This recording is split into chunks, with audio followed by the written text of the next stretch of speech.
ગુજરાત ગૌણ સેવા પસંદગી મંડળ દ્વારા મદદનીશ ગ્રંથપાલ માટેની વર્ગ 3 અંગેની વિગતવાર સૂચનાઓ બહાર પાડી દીધી છે મિત્રો. તો તેના વિશે આજે આપણે વાત કરશું. ગાંધીનગર ગુજરાત ગૌણ સેવા પસંદગી મંડળ ગાંધીનગર દ્વારા રમતગમત, યુવા અને સાંસ્કૃતિક પ્રવૃત્તિ વિભાગ હેઠળના ગ્રંથાલય નિયામક હસ્તકના મદદનીશ ગ્રંથપાલ માટેની વર્ગ 3ની કુલ 100 જગ્યાઓ માટે ભરતી બહાર પાડવામાં આવેલી છે મિત્રો.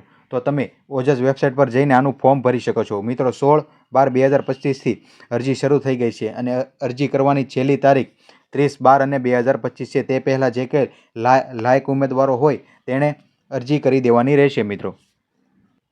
અહીં કુલ ગ્રંથાલય નિયામક શ્રીની કચેરીમાં કુલ 100 જગ્યાઓ માટેની ભરતી બહાર પાડવામાં આવેલી છે. વિગતવાર અહીં જગ્યાઓ આપવામાં આવેલી છે તો તમે જોઈ શકો છો મિત્રો. આપણે ઓફિશિયલ નોટિફિકેશનની લિંક ડિસ્ક્રિપ્શન બોક્સમાં આપી દઈશું તો ત્યાંથી પણ તમે ઓફિશિયલ નોટિફિકેશન એકવાર રીડ કરી જોજો મિત્રો. તો મિત્રો અહીં દિવ્યાંગ ઉમેદવારોની ખાસ ભરતી ઝુંબેશ બહાર પાડેલી હોવાથી આ જાહેરાતમાં દિવ્યાંગ ઉમેદવારની અનામત દર્શાવવામાં આવેલ નથી. તો મિત્રો તેનું ધ્યાન રાખવાનું રહેશે. આપણે વયમર્યાદા વિશે વાત કરીએ તો વયમર્યાદા શું હોય છે મિત્રો?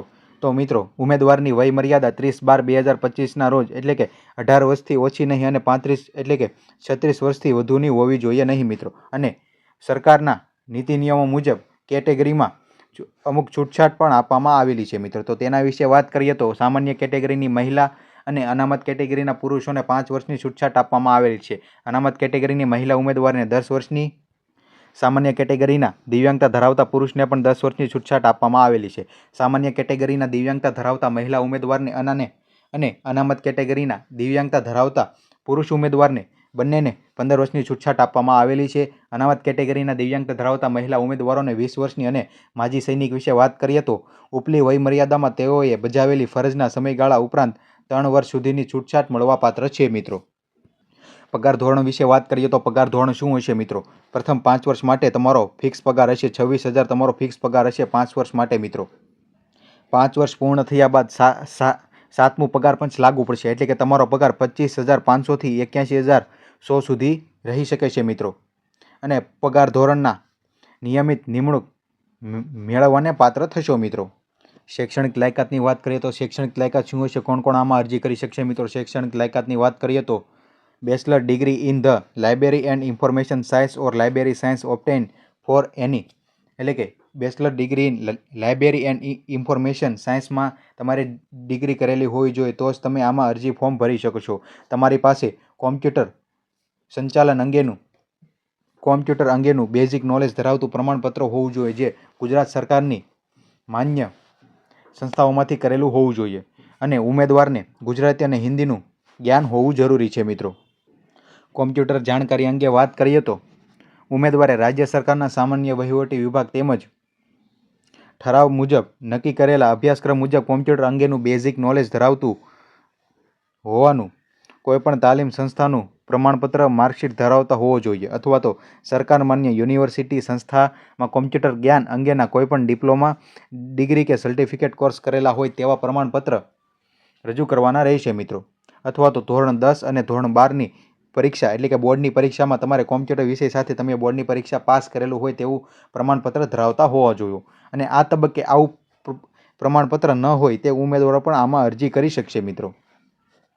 આગળ વાત કરીએ તો આવા ઉમેદવાર એટલે કે જેની પાસે આવું પ્રમાણપત્ર નથી તેણે નિમણૂક સત્તાધિકારી સમક્ષ કોમ્પ્યુટરની બેઝિક નોલેજ પરીક્ષા પાસ કર્યાનું પ્રમાણપત્ર નિમણૂક મળતા પહેલાં અચૂક હાજર કરવાનું રહેશે. જો તમે રજૂ નહીં કરો કે જો તમારી પાસે પ્રમાણપત્ર નહીં હોય તો તમારી પસંદગીને અધિકારી રદ પણ કરી શકશે. પરીક્ષા ફી વિશે વાત કરીએ તો તમારી જે પ્રિલિયમ પરીક્ષા હશે, પ્રાથમિક પરીક્ષા, અનામત વર્ગ માટે 500 રૂપિયા રહેશે અને બિન અનામત વર્ગ માટે 500 રૂપિયા હશે. જ્યારે અનામત વર્ગ એટલે કે SC, ST, OBC, દિવ્યાંગ ઉમેદવારો છે, એક્સ સર્વિસમેન છે તેના માટે 400 રૂપિયા ફીસ હશે. પરીક્ષામાં ઉપસ્થિત રહેનાર ઉમેદવારને પરીક્ષા ફી પરત મળવા પાત્ર છે મિત્રો.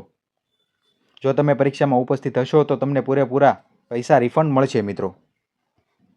હવે આપણે પરીક્ષા પદ્ધતિ વિશે વાત કરીએ તો પરીક્ષા પદ્ધતિ કઈ હશે મિત્રો? પરીક્ષા એ MCQ પ્રકારના પ્રશ્નોવાળી CBRT અથવા તો ઓફલાઈન પ્રકારની હશે મિત્રો, જેમાં પાર્ટ 1 અને પાર્ટ 2 ભાગમાં લેવામાં આવશે મિત્રો.